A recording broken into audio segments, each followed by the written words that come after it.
Halo guys, berjumpa lagi dengan gua di channel yang sama di media kita. Oke, pada video kali ini gua akan nge-review film horor yang berjudul Primbon.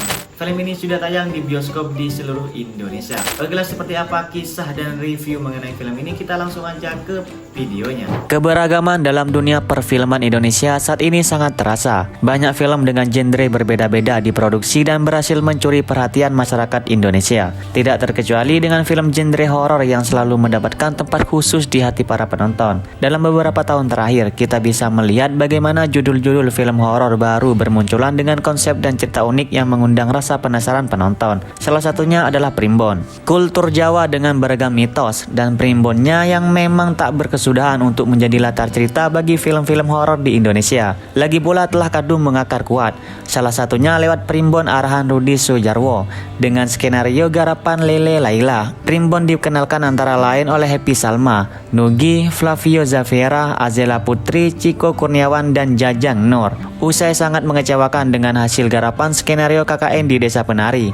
Suatu hari seorang perempuan bernama Rana yang diperankan oleh Flavio mengajak Janu yang diperankan oleh Ciko untuk memasuki hutan dan naik gunung. Izin sang ayah sudah di tangan, tetapi nahas. Rana lantas hilang di tengah hutan. Janu yang menemaninya amat terpukul, lebih-lebih keluarga Rana, terutama ibunya yang diperankan oleh Salma. Sementara itu, kakak-kakak perempuan ayah Rana yang berpedoman hidup pada Primbon mengambil keputusan sepihak untuk mengadakan keduri atau kirim doa, bahkan berembuk menentukan tanggal kematian Rana. Jasadnya belum ditemukan. Namun pada malam ke-7 usai 7 harian, Rana tiba-tiba pulang. Ada sejumlah persoalan terkait durasi cerita dalam Primbon. Berangkat dari latar belakang hilangnya Rana yang nyaris tidak ada, gara-gara sudah cepat-cepat dibawa masuk ke tengah cerita. Lekas saja cerita memasuki upaya pencarian Rana. Malam kirim doa hingga kepulangan tiba-tiba Rana pada malam ke-7 yang memulai serangkaian peristiwa mistis. Hanya ada 2 kilas balik yang menerangkan situasi Rana selama di hutan bersama Janu. Saat masih baik-baik saja dan ketika tiba-tiba hilang, Janu pun tidak mendapat porsi tampil yang memadai. Apa yang sebenarnya mau dibuat atau dilakukan Rana sampai harus masuk hutan demi merayakan ulang tahun ibunya juga tidak diinformasikan dengan baik. Sekadar untuk membuat video ucapan, bahkan hingga naik gunung pula. Artinya, sesuatu yang tadinya hendak dibuat sebagai kado ulang tahun dari Rana untuk sang ibu membutuhkan upaya besar hingga perlu ke sana. Inilah salah satu yang rumpang dalam Primbon. Pun sebesar dan sepenting apa kado tersebut, hingga Rana melengkahi pantangan terkait hari lahirnya. Bagian rumpang yang tampak sedemikian penting, tetapi disepelekan. Alih-alih sajian Primbon hingga film usai justru adalah materi-materi pembelajaran tentang Primbon dan konten drama keluarga. Pada saat yang bersamaan, boleh jadi Laila maupun Rudi berupaya tak sekadar menyajikan ketakutan, melainkan pula kental akan drama keluarga. Namun, masih belum juga lebih baik daripada Affliction di tahun 2021 yang bahkan tak terlalu membutuhkan penampakan hantu ataupun setan. Mendekati pun tidak. Memang ada informasi soal keberadaan Rana yang menarik perhatian banyak roh jahat. Namun semua roh itu datang dari mana? Sud-sud sempit, padat atau jarak dekat juga mendominasi film ini. Nyaris tak ada satupun suguhan visual yang bisa dianggap luas. Gambar-gambarnya memvisualkan skenario yang sejak awal sudah sangat membatasi ceritanya sendiri, serta terus-menerus mencekoki penonton dengan materi Primbon, mitos, dan trik-trik horor lainnya. Belum lagi kembali menyoal sedikit terkait skenario, ada pula beberapa adegan yang mengganjal. Misalnya ketika istri Pak D Basuki memasuki kamar Rana untuk mengambil sajen. Mengapa ia mencari-cari letakannya? Apakah tidak ada informasi dari Bu Desri? Seolah adegan tersebut sengaja dibuat lama hanya agar ia tak lekas meninggalkan rumah dan akhirnya bertemu Banyu dan Rana. Terlalu dipaksakan sebagai cara untuk mencapai pertemuan tersebut. Alhasil, muncul kesan Primbon merupakan film berbudget rendah, ditandai dengan durasi yang pendek, sud-sud sempit, minim variasi lokasi, hingga pemilihan pemain.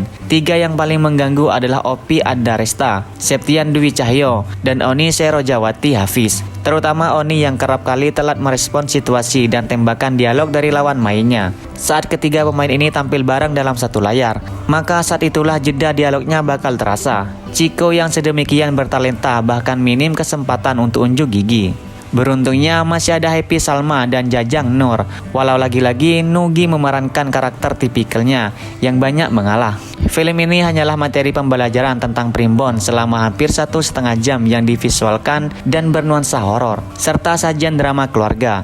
Hampir tidak ada cerita yang dapat dinikmati di luar drama keluarganya. Anehnya bahwa ternyata Lily Laila masih saja melanggengkan cara bertuturnya dalam skenario yang terlalu simplifikasi, sebagaimana yang ia lakukan pula saat menggarap skenario KKN di Desa Penari. Padahal rekam jejaknya dalam menulis horor tidaklah remeh. Kecenderungan Rudy yang lebih menekankan drama daripada unsur lainnya juga merupakan masih terbawa sejak mengarahkan sayap-sayap patah. Terlepas dari konten lokalitas Jawa yang memang teramat kuat, misalnya Primbon sudah kekurangan cerita sejak dari skenarionya. Di balik layar, film Primbon ini disutradarai oleh Rudi Sudjarwo, salah satu sutradara yang namanya sudah tak asing lagi di dunia perfilman di Indonesia.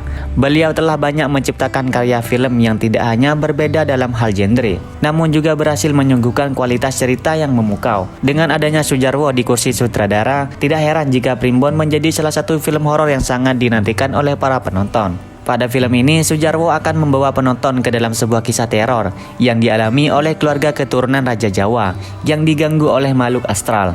Dalam kisah tersebut, Primbon adalah sebuah kitab yang diyakini mampu melihat prediksi kejadian yang akan datang dan menjadi salah satu elemen penting dalam film tersebut. Menggabungkan cerita horor modern dengan elemen budaya Jawa tentunya akan membuat Primbon menjadi film horor yang berbeda dari lainnya. Teror makhluk astral dalam film. Film horor Primbon menawarkan teror yang berbeda dari film horor pada umumnya. Teror yang disajikan dalam film ini berasal dari makhluk astral yang meneror keluarga keturunan Raja Jawa. Hal ini tidak hanya berhasil membuat penonton merinding, namun juga memberikan cerita dengan latar budaya dan sejarah Jawa yang kaya. Makhluk astral dalam film ini berwujud hantu perempuan yang menyeramkan yang tanpa henti mengganggu dan membahayakan keluarga. Kisah ini menjadi semakin kompleks karena menampilkan konsep pelanggaran terhadap kitab Primbon yang dianggap sebagai sumber dari teror makhluk astral tersebut. Primbon merupakan sebuah kitab yang diyakini masyarakat Jawa sebagai panduan hidup dan berisi berbagai aturan serta ramalan. Dengan elemen ini, film Primbon berhasil memberikan nuansa yang berbeda dan menambah daya tarik cerita. Kekayaan budaya dalam film Primbon. Satu hal yang membuat Primbon menonjol di antara film horor lainnya adalah penggabungan cerita horor dengan budaya dan tradisi Jawa. Penggunaan elemen Primbon dalam cerita menambah kaya nuansa film ini dan membuatnya menjadi unik. Menyelami budaya Jawa dengan elemen-elemen spiritual dan mistisnya, film Primbon menunjukkan bahwa tradisi dan budaya lokal dapat menjadi bahan cerita yang menarik dan memikat para penonton. Kualitas akting para pemain Primbon. Primbon bukan hanya menawarkan cerita yang menarik dan unik. Film ini juga didukung oleh jajaran pemain yang berkualitas. Di antaranya adalah Happy Salma, Flavio Zavera, Nogi, Azela Putri, Ciko Kurniawan, dan Jajang Nur adalah beberapa nama yang akan memerankan tokoh-tokoh dalam film ini. Tidak hanya itu, film ini juga diperkuat oleh aktor dan aktris ternama lainnya seperti Soraja Hafiz dan Opi Andaresta. Keberagaman talenta ini akan memberikan dinamika dan kualitas akting yang tinggi, yang tentunya akan membuat film ini semakin menarik untuk ditonton.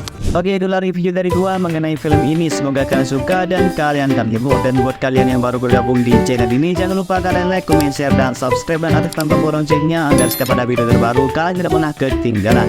Oke, kita ketemu di next video. See you.